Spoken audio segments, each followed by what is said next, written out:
Thanks, James.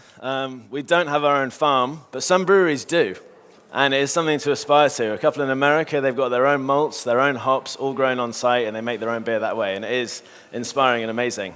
But the story of Gypsy Hill started in who turned out to be my business partner's back garden. He used to run home brew clubs out of there, and I went along. We did one-on-one, got on well, had a few more meetings, and separately we had the passion start our own brewery, and decided that we'd be better able to do it together.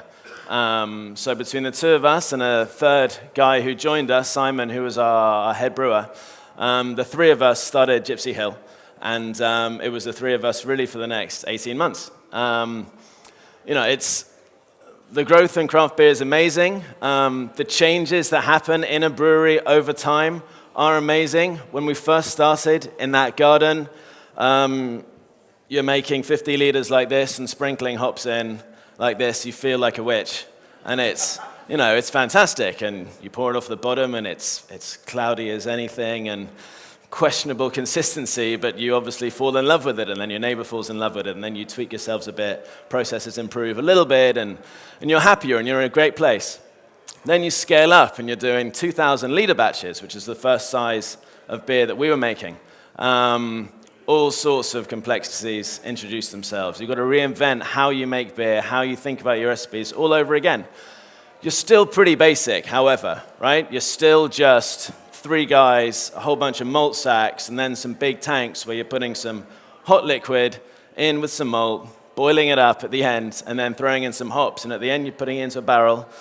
Casks happen, and that's it. That's what we were for more or less 12 months. Then you're like, keg beer. Let's try and do some keg beer. Keg beer's popular. That's draft, right? It's fizzy. It's pressurized. So you need a pressurized tank. You've got to deal with CO2. How do we CO2 how do we carb up our beer accurately? How do we bottle that? We should try bottling. I've heard that's a good thing. So, you build, and as you grow, and you learn about all of these things. And then you expand, and life gets sort of more complicated. We'll go to number 2. So part of this talk is about maintaining that quality that you had in the beginning, that quality of real artisanal production that results in really great tasting, fully aromatic, full flavored beer, and then building that in as you grow too, because it's actually incredibly easy to lose it. So what are the scale challenges? Well, in-house, you got to deal with that. Out of house, you got to deal with this. Competition from the big guys is something that you start to nudge up to once you've got your neighborhood covered in terms of beer, the pub up the street, the pub down the street, people coming to your tap room, and maybe a few more who are craft beer focused bars in the south or in the southeast only. Once you're there and you're going beyond that, then you start worrying about these guys. And these are the most aggressive salesmen that you've come across. It is incredible the tricks they pull in pubs to ensure that there is no competition. I won't go into that because it's a different talk, but it's a big challenge to deal with. And then consumer awareness. Obviously, people like local, and they like brands they know about. If they don't know about your brand, then maybe they'll try it, maybe they won't. So, that's a big thing, because when a person goes to a bar and they're thinking about what they want, they often default to what they know, even if that is a Heineken. So that's that side of things. On this side of things, complexity goes up enormously.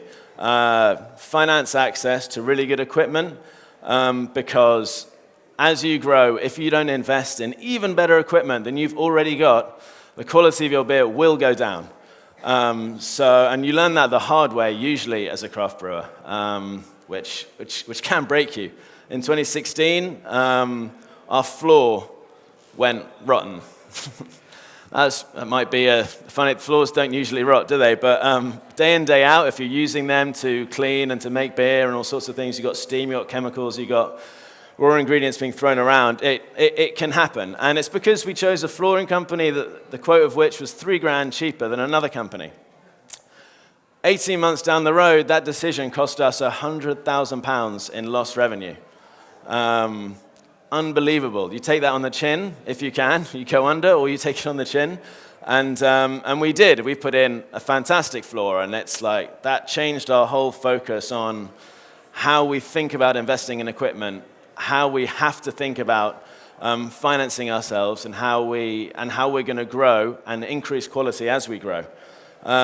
Production expertise is huge. You know, as you go from a batch of 50 liters to a batch of 2,000, and our current batch size is now 6,000 liters, all sorts of things get more complicated with that. And if you're not careful, and if you're not processing each step in the right way, that can affect the beer in a way that you might not even understand, because 3 years ago, you were just sprinkling hops in and you were an artisanal home brewer, and now actually you're dealing with process engineering, and you need different qualifications really to be able to work with that stuff.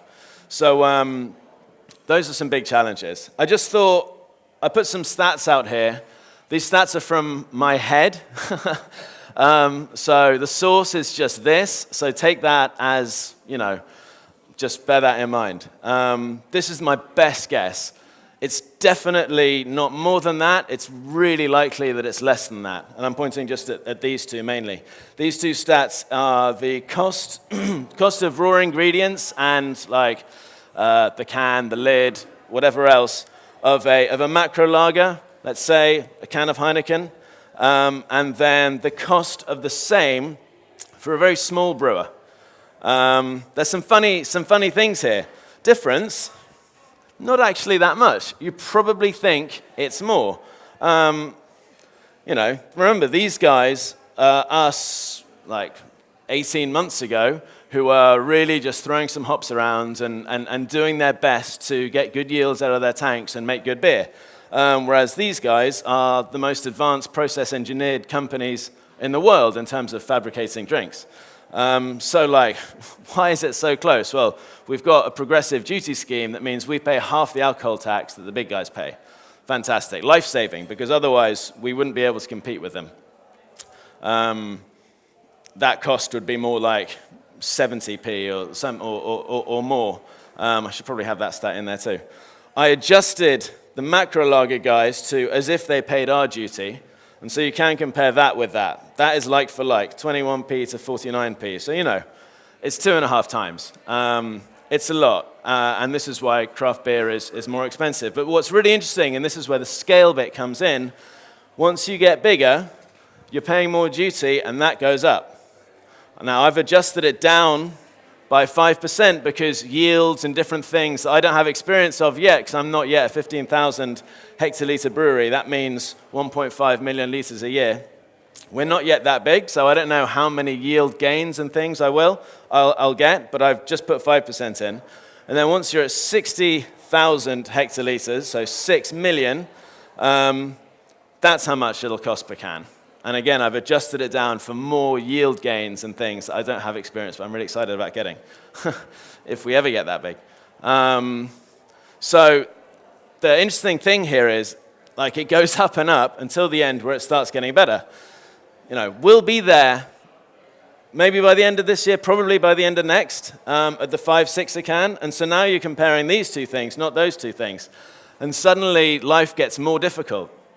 And so maintaining that quality is the real challenge, because the temptation is to start cutting corners to use cheaper ingredients, because guess what? You've got to compete with these guys, because that's still 94% of the market. So what do you do? How do you do it? Investing in the right equipment, investing in the right team, looking after that team. Can we go to the next slide? Like, my thing was, how do you deal with these big guys, compete with them? Well, you know, build the brand. Brian Blessed actually said that to my face, and when he did, it was a moment in my life. You know, shouting at me like that. You know, you got to be smart. I tell that 100 grand story to all start-out brewers that I meet, because it's crushing. Build the wrong floor, you could be dead in 18 months. You know, invest right, invest once, and invest to last. If you need a piece of equipment to last and to produce the best quality product possible, you're going to probably have to get one of the best pieces of equipment in its field. Not necessarily the most expensive, but it's got to be really good. Otherwise, it won't last, or it won't produce the kind of results you want it to.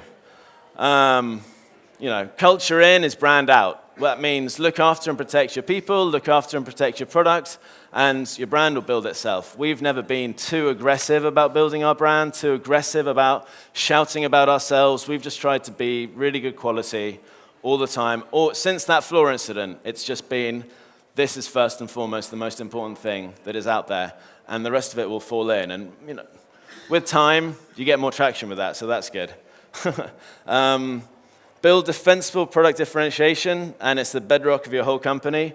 That means that you can charge more for your beer, and you have to charge more for your beer because you're competing against guys who are making it at fractions of your cost. So this is just so important, defensible product differentiation. It means people can't copy you. Brewing is the mastery of 1,000 variables.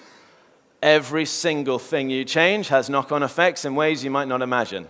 Master those variables one at a time, keep mastering them, and then you've got a defensible product because you can't be copied.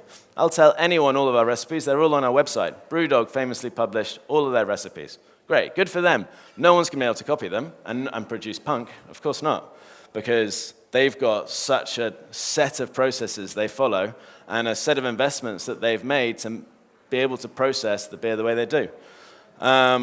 And then in terms of staying cutting edge and, again, competing against the Heinekens of this world, you've got to be bold and seek out all the different ways to get the most out of every pound you spend. We had an old bottling line, which we sold because we've moved to cans now, so it was sort of defunct. There was an argument to hang on to it. Let's hang on to the bottling line, and then maybe we'll bottle again sometime, but we sold it, and I signed a 3-year contract with a cake supplier, and they gave us a kickback of a certain amount of money. With those two things, we've opened a bar. So it's cost us literally nothing. The initial investment in the bottling machine, obviously, but it's 2 years old, so it's paid itself off. With those two things, we've opened a bar that is going to be great. It's a tap room. It's right next to the brewery. If any of you ever do go down to South London, and you are invited, mister, hey? Come and see it. It's an amazing space. It represents us really nicely. It's actually got, nerdily, and if anyone wants to hear more about it, come to me afterwards, the most advanced cellar system in the whole country. Quote me on that. So it's a great space. You should come down and check it out. We're in Gypsy Hill, which is next to Crystal Palace. And yeah, thanks for having me.